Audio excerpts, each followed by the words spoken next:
This is a tutorial on some of the basics of Google Classroom. And what you'll need to do is have your student, your child, log into their Google Chromebook, the school Chromebook. And when they do, Classroom should open automatically. But if it does not, they may have closed it in a previous session and then it may not load. So you can always go to google.com, click on the waffle up here, the 9 boxes, and click on Classroom. Or you can always just type in classroom.google.com up here in the address bar.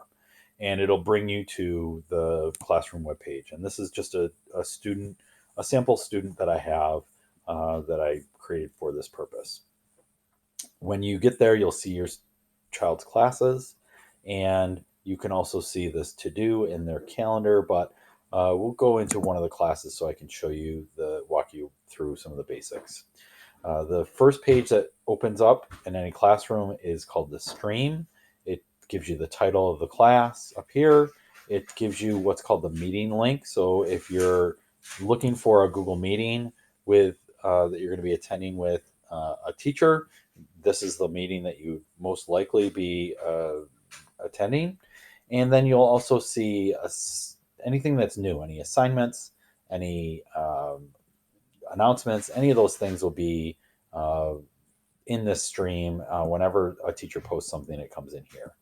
The most useful I've found thing for parents is to go into the classwork. And this is where your child's teacher will post any of the announcements and work that they want their classes to work on.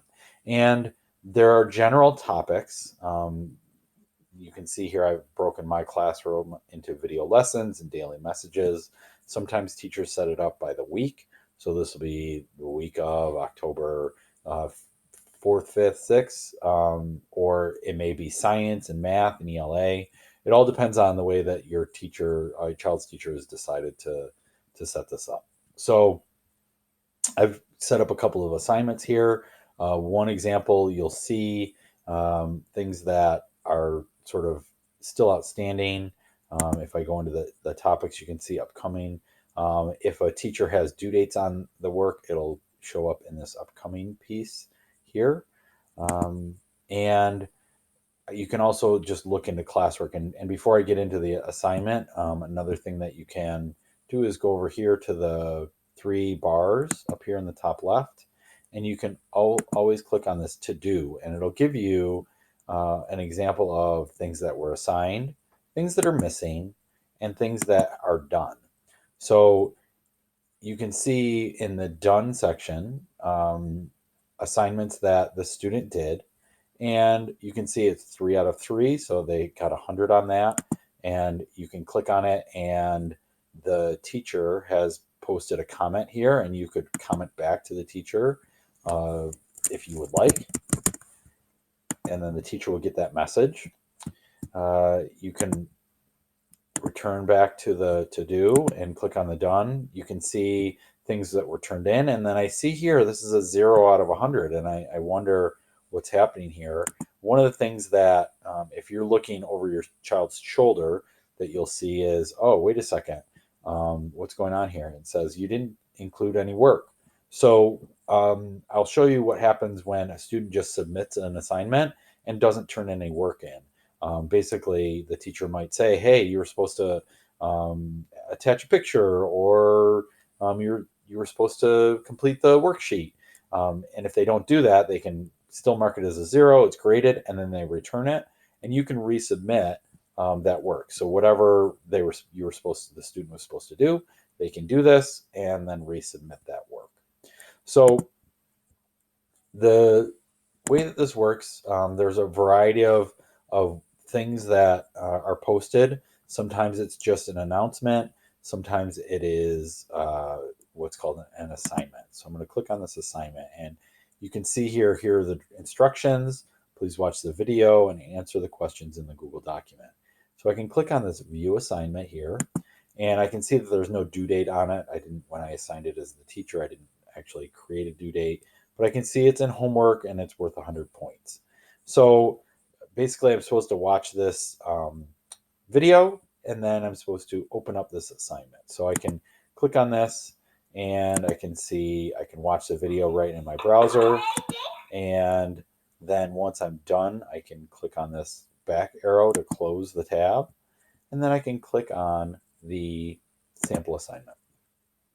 It opens this assignment in another tab, and the instructions should be in there from your teacher.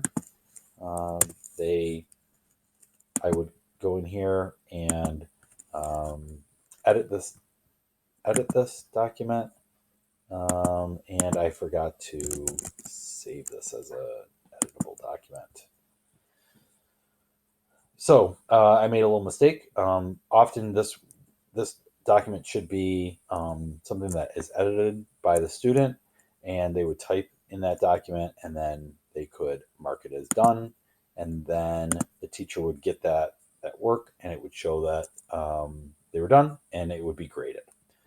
Often, students are just trying to kind of get things off of their to-do list. They sometimes will just come in and just click submit and not submit any work at all, and that's where the teachers will go in and say, "Hey, you submitted it, but it looks like you missed something, or you need to add something to it." So they can always return that work to you, to the student.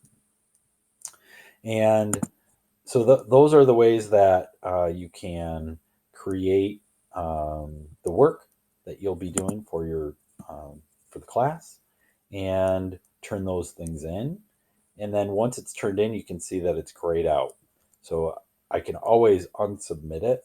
So I can view this assignment, I can unsubmit it and bring it back, and then I can continue to work on it. So if you make a mistake and you marked it as done when you didn't mean to, then that's what you would do, is unassign it. And that's, if you have a question on the assignment, you can always I need edit access, and then you can send that to the teacher, and they will get that. So Sarah just sent that out to the teacher, and the teacher can then return it when and mark it with a grade and return any comments. If the Just trying to see if there's anything else that I wanted to cover. I think that's it. You can always see the other classmates that are in there. You can, if you're in a junior high or high school class, you can email those students directly, or you could email the teacher. But in the elementary school, email is shut off for the most part. So the comments through the classroom assignment may be the best way to reach your teacher. And then and that's really the nice part about Google Classroom, is that it is simple and it's easy to navigate. And if you have any further questions, please feel free to ask your child's teacher.